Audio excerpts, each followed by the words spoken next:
بسم اللہ الرحمن الرحیم۔ السلام علیکم ناظرین، انداز بیان چینل کے ساتھ ایک اور سبق آموز ویڈیو کے ساتھ شہباز شفقت مرزا۔ ناظرین، ایک رات سلطان محمود غزنوی سو رہا تھا کہ یکایک اس کی آنکھ کھل گئی۔ پھر لاکھ چاہا کہ دوبارہ نیند آ جائے، مگر نیند کوسوں دور نکل چکی تھی۔ بستر پر تڑپتا رہا اور کروٹیں بدلتا رہا۔ جب کسی طرح آنکھ نہ لگی تو خدا ترس بادشاہ کو خیال آیا کہ شاید کوئی مظلوم فریاد لایا ہے یا کوئی فقیر آیا ہے جو بھوکا ہے، اس لیے نیند خراب ہو گئی ہے۔ غلام کو حکم دیا، باہر جا کر دیکھو کون ہے۔ غلام نے باہر جا کر دیکھا تو کوئی نہ تھا۔ واپس آ کر کہا، جہاں پناہ کوئی شخص نہیں ہے۔ محمود نے سوچا کہ سو جائے، مگر نیند پھر نہ آئی اور نہ آنی تھی۔ وہی بے چینی اور گھبراہٹ پیدا ہو گئی۔ غلاموں کو دوبارہ کہا، اچھی طرح دیکھ کر آؤ کون آیا ہے۔ غلام دوڑے ہوئے گئے، ادھر ادھر دیکھا اور واپس آ کر بولے، حضور کوئی نہیں ہے۔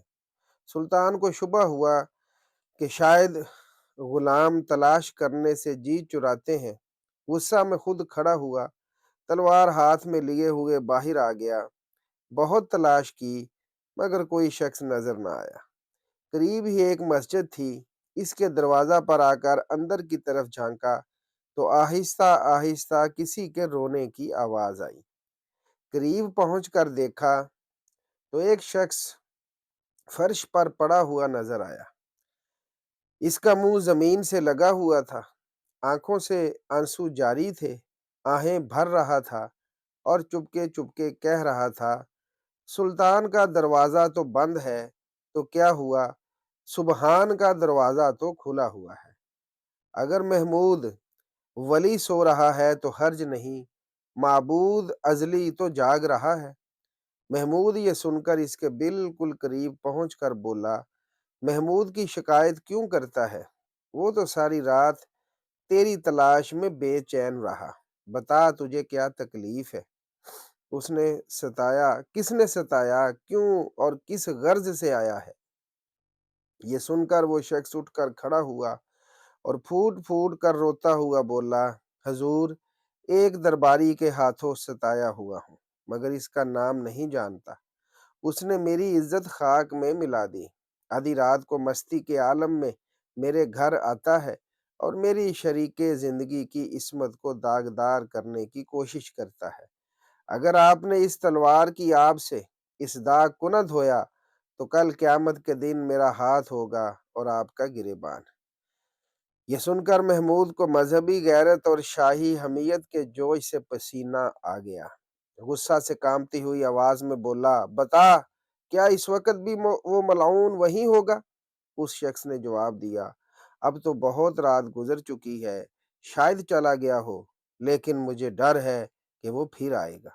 سلطان نے کہا، اچھا اس وقت تو جاؤ، مگر جس روز جس وقت وہ آئے تو مجھے اطلاع کرو۔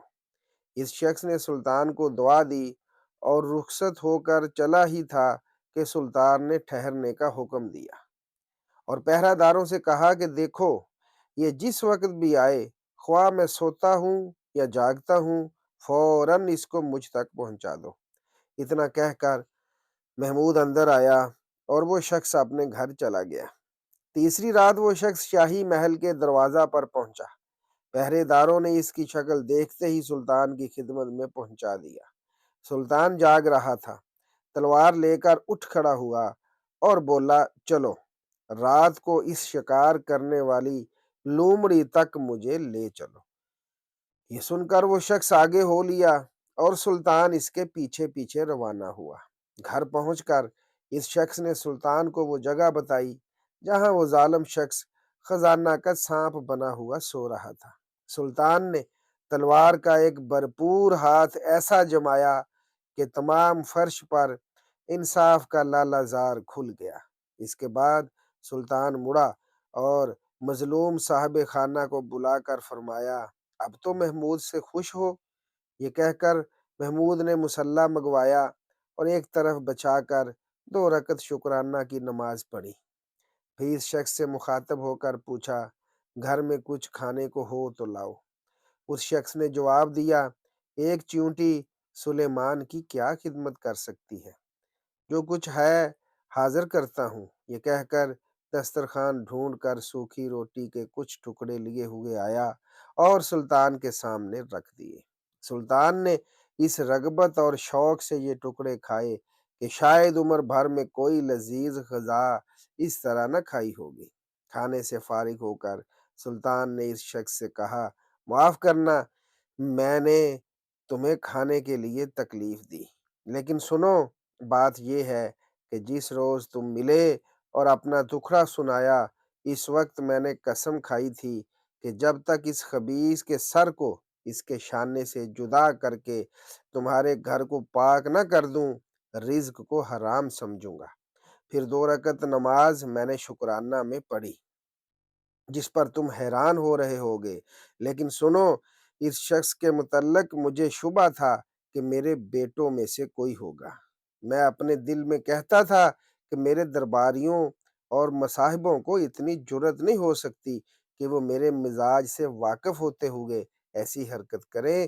میں جس قدر زیادہ سوچتا گیا، اسی قدر میرا یقین بڑھتا گیا کہ اتنی بڑی گستاخی کی ہمت صرف بادشاہ کی اولاد کو ہو سکتی ہے، کیونکہ یہ عام طور پر غرور کے نشہ میں مست رہتے ہیں۔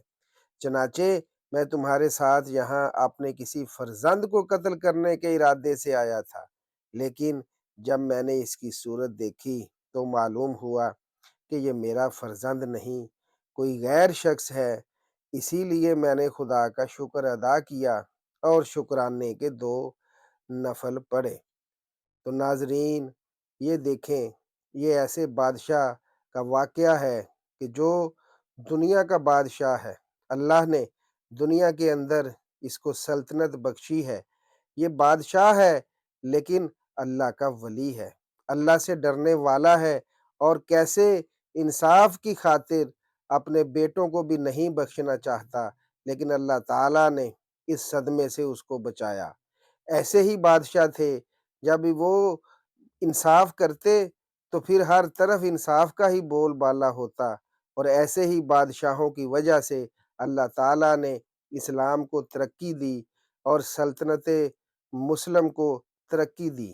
تو اللہ تعالیٰ آج بھی ہمیں ایسے ہی حکمران اور بادشاہ نصیب کرے جو انصاف کریں، اور انصاف ہی کی وجہ سے اللہ تعالیٰ برکتیں اور رحمتیں نازل کرتا ہے۔